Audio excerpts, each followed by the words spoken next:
Så kan vi se sådan en lille fin video af det hele.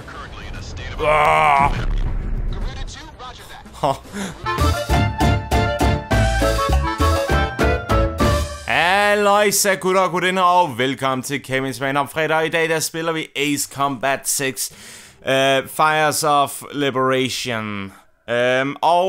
Til dem der ikke ved hvad Ace Combat 6 er, det er et flyspil, et arcade flyspil vil nok være det tætteste jeg vil kalde det. I hvert fald ikke simulation, det er sådan en lille smule mix, jeg ved ikke. Det er ikke helt vildt arcade, men det er heller ikke tæt på simulation overhovedet. Nu skal vi ikke ind i en eller anden trailer. Jeg vil nok sige, at det her det er også en af mine yndlingsspil. Jeg ved ikke engang, hvorfor jeg siger også, fordi jeg har ikke fortalt om nogle andre lige nu. Det her det er en af mine yndlingsspil på Xbox 360'eren. Jeg tror også, man kan få det på computer. Det. Jeg ved selvfølgelig kun om Xbox 360'eren, fordi det er den version, jeg spiller på lige nu.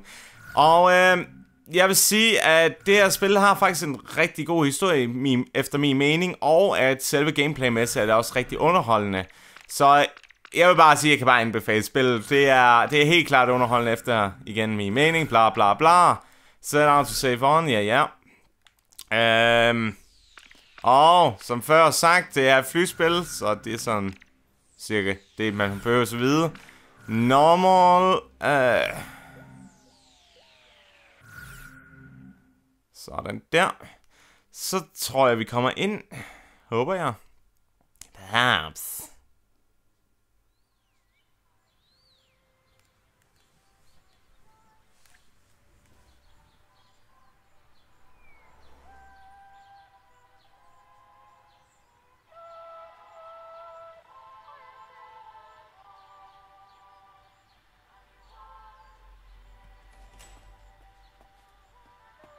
Here we go. Got everything? Yeah, I'm okay.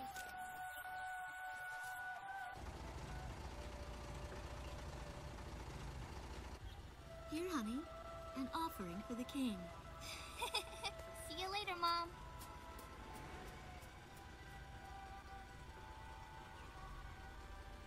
Listen to your teacher, okay? And, give the king my best. Okay. Yeah. Mom. Yeah. Maybe we'll tango today instead of waltz.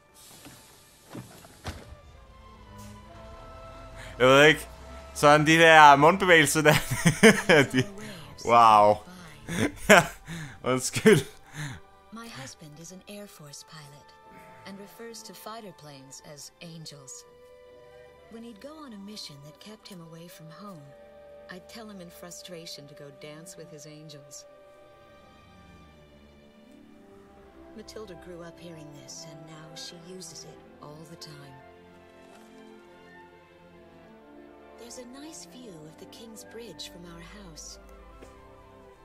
That iron giant is the pride of Grace Maria, our capital city. In the old quarter of the city beyond the bridge, you can make out an ancient castle, which is even more famous than the bridge.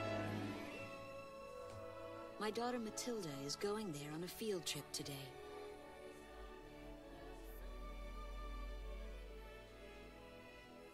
In the throne room rests the Golden King.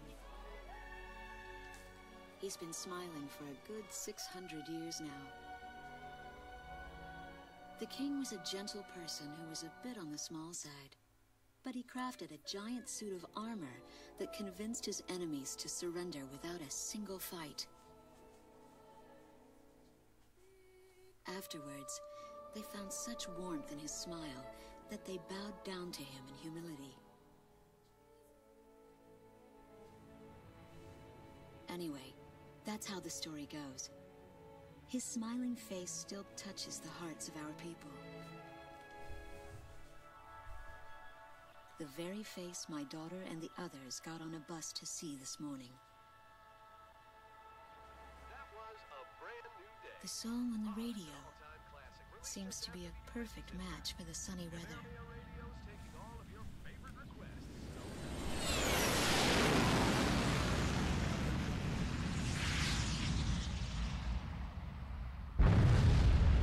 I have no idea what's happening. awful sound. And the shaking. Was that a blast of wind from an explosion? The castle disappeared behind a pillar of flame.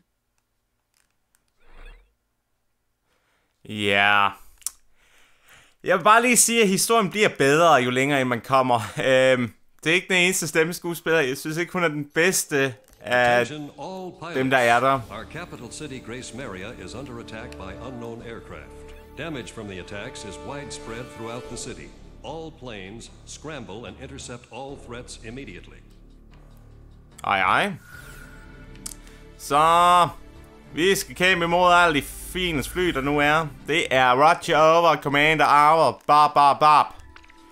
Og hvad har vi et fly lige nu? Jeg tror, vi har en F-16, ja. Man kan købe alle mulige fly senere hen i spillet. Nogle utrolige, overdrevne avanceret nogen. For eksempel den der, stealth plane, som USA de skabte. Den, der har et sjovt udseende, sådan sort. Ja, jeg ved ikke, hvad jeg skal sige. Det ligner sådan lidt UFO-agtigt. Så ja, lad os bare hoppe ind i det og se, hvordan det kommer til at gå. F-16! Almindelige missiler! Yeah! Time to take off. Okay. Og der er cockpit, udsigt i det. Så vi kan sidde i cockpittet. Det synes jeg er nice. Der kommer også snart et nyt Ace Combat. Men det er så til VR på PlayStation. Efter hvad jeg har forstået. Jeg håber, at den kommer på almindelig version. Så igen, jeg gider gerne have VR-headset, så det vil være en god grund til at skaffe et. Jeg ved ikke, hvorfor jeg bliver ved med at snakke.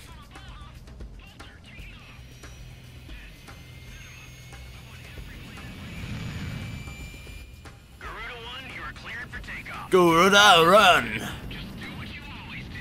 Og igennem spillet, så bliver, så bliver du mere og mere berømt. Fordi at du klarer dig i nogle helt utrolige missioner, ifølge verden og alt det. Så jeg ved ikke. Jeg synes, historien er rigtig god, og den bliver meget undervurderet, tænker jeg.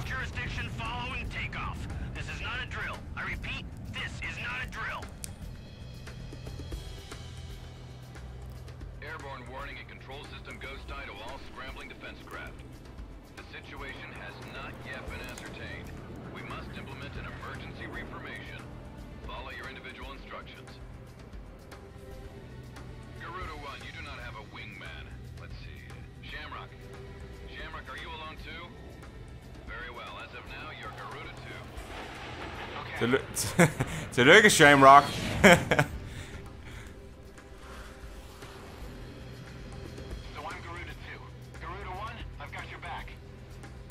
Kan du høre?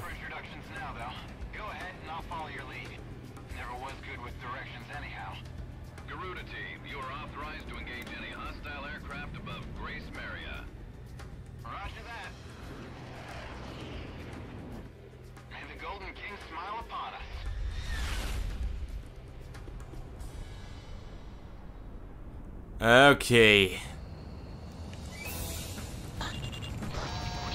Nu skal jeg lige huske, hvordan er det, man kommer ind i cockpittet.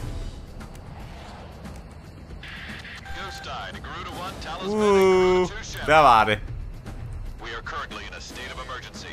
Our nation is under attack by unknown forces. Do whatever you can to fend off the invasion. Garuda 2, roger that. Hvordan er det, man låser fast?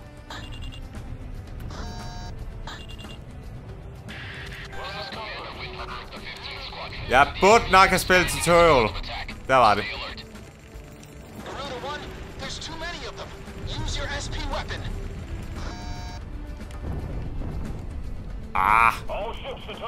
Jeg kan ikke huske knapperne af.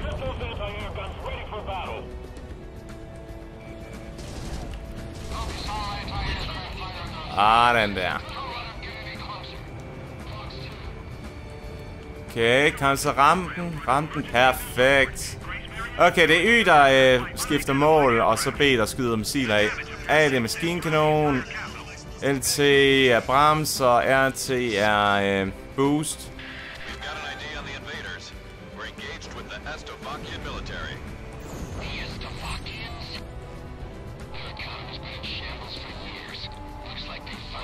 Og de, hvad hedder det, de grønne prikker på kortet er fjender.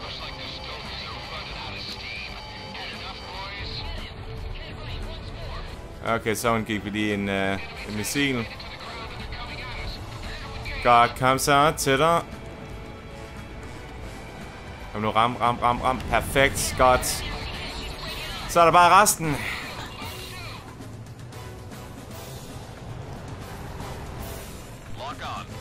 Så om jeg kan få nogle af dem der.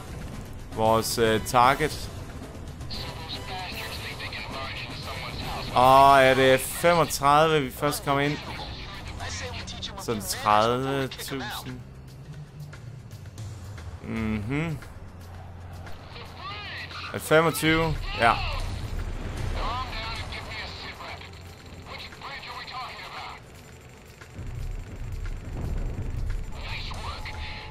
Perfekt.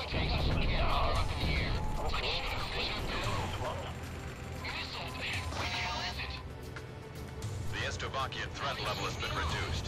You should be able to hold out against them. Garuda 1, we've almost got them. Let's do this one at a time. Ja. Hvor er vores mål? Jeg synes, de forsvandt fra mig. Der er de. Godt, så er de i hvert fald ude. Der burde være en lige bag ved os. Der.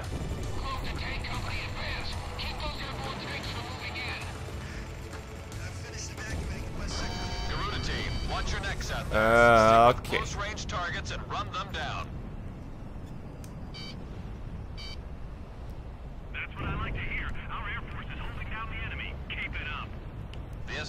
Kom så. Ameria. Så jeg tænker, at det er sådan fiktiv Amerika. Og kæft, den er stor, den tingest.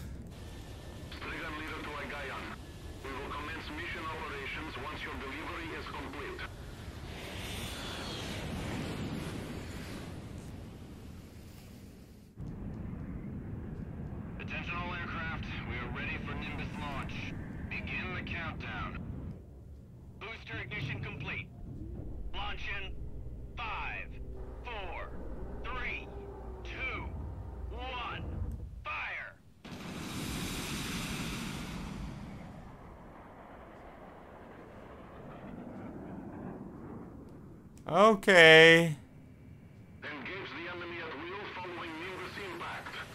Finish them off. Oh man. What's this? Missiles. Oh shit. Okay. Det er absolut ikke godt.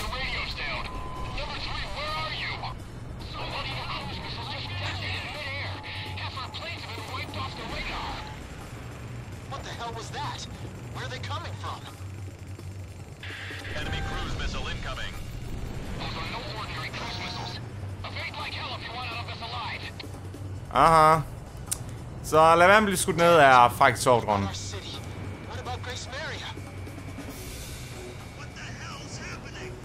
Ah.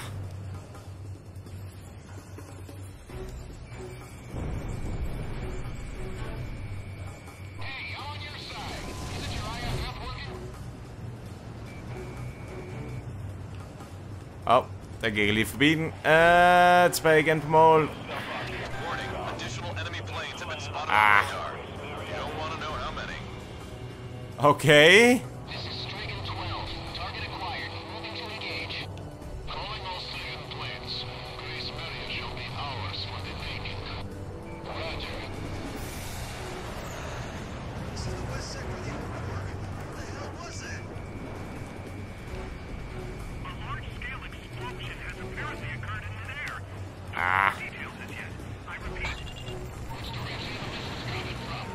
Casa. Ah, man. You've been ordered to give up Grace Maria. Break airspace and head west. Okay. We can't comply with that order. We are militarily at a huge disadvantage. Comply with the order and head west. This is Avalanche. We're not going anywhere.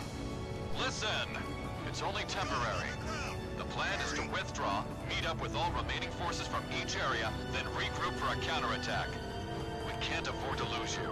Follow the order. This is Garuda 2 to Garuda 1. We really should get out of here. Ja. Vi har en efter, så har vi ikke. Ja. Okay, missil efter os. Garuda team, you're about to exit the combat zone. Maintain your course west to leave the airspace. Ja. Jeg vil bare ikke skudt ned. Au. Okay. Garuda team, you've made it out of the combat zone. Head for the rendezvous point. I promise we'll be back for you. Just a little longer. I promise.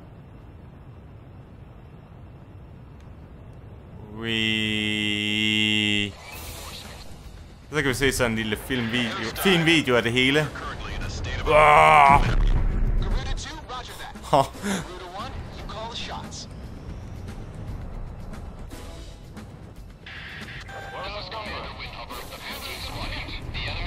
Garuda 1, there's too many of them. Yeah. America. All ships to terminate enemy forces over the bay. Get those anti-air guns ready for battle.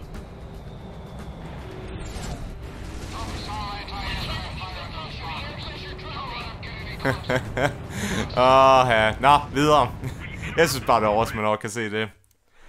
Jeg ved ikke, jeg er bare glad for det her spil. Det er det eneste, jeg kan sige. Our military has escaped destruction because of your valiant efforts on the battlefield. Nå ja, så er der en pil, du kan følge over, hvad der er sket. Det er sejt. Occupied by Estavakian forces, and our central government has been usurped by them as well. The nation of Estavakia had declared war with our country as it simultaneously launched a surprise attack on Grace Maria. In response, the Republic of Emeria's political council unanimously adopted a resolution of open war against the Federal Republic of Estavakia.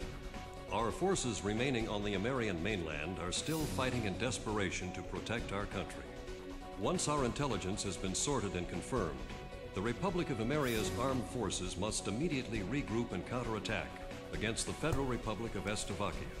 The beautiful country of Emeria belongs to us, and only us, the Emerian people. Så i stedet for amerikanske folk, så er det emeriske folk, må det være på dansk. jeg synes bare, det er fedt nok, de har gjort sådan, at det er ikke direkte USA, men det er USA.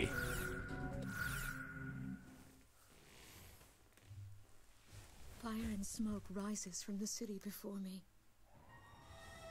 The king's bridge is gone. Oh no. No. Matilda! I vaguely hear a scream of terror that sounds much like my own voice from afar. I feel as though the Golden King's gentle smile is moving farther away from me.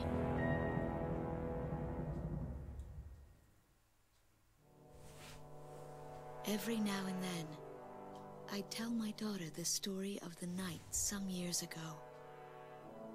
A night when the sky was radiant with shooting stars. That night, your father and I made countless wishes together. An asteroid called Ulysses came into Earth's orbit and disintegrated into millions of pieces, which poured down on the land below. As we watched the shooting stars that night, fragments from the asteroid rained down on our eastern neighbor, Estavakia, damaging a great deal of their infrastructure and devastating their economy. Soon after, the news reported that their nation had fallen into a civil war, one that would last for years. Eventually, the internal strife was brought to an end when the generals came into power. In the midst of hardship, The citizens of Estovakia were convinced that the only way they could recover as a nation was to rely on a military government led by these generals. Before long, they went so far as to invade our nation, the Republic of Ameria. Our military was forced to retreat to Kessid, an island far to the west. My husband, a fighter pilot, also hasn't come home since.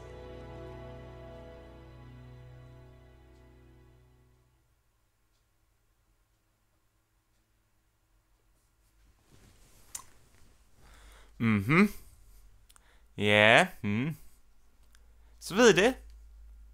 Jeg tror, der kommer en cutscene mere. I walk on. I am unable to think. All I can do is follow the others. Ever since we came to the twisted remains of my daughter's school bus, my soul has left me. I am empty.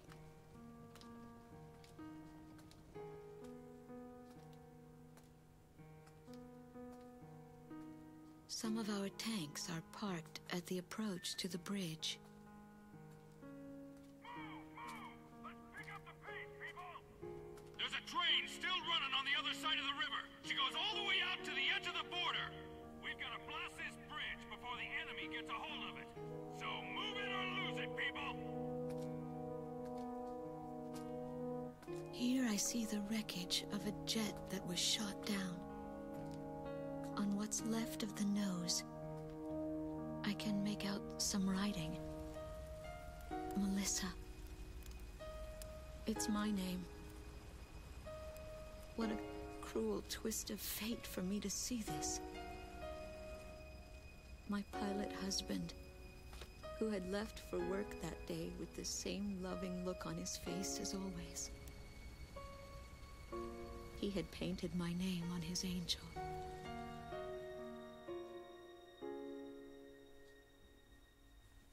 I go into the crowd on the train and endure 2 weeks of pure hell before finally ending up at a refugee camp at the border.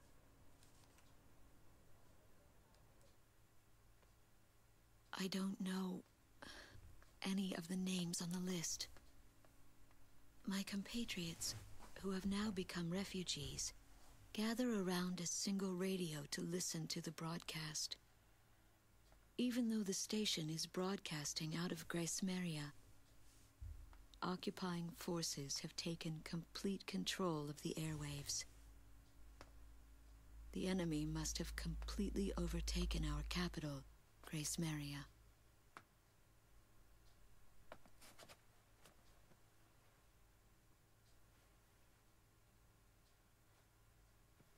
And although newer parts of the city have suffered considerable damage, the castle and a significant section of the old quarter have escaped relatively unscathed. The castle's okay. However, Thank God.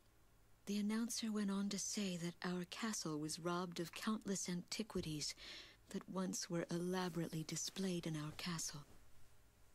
Stripped bare.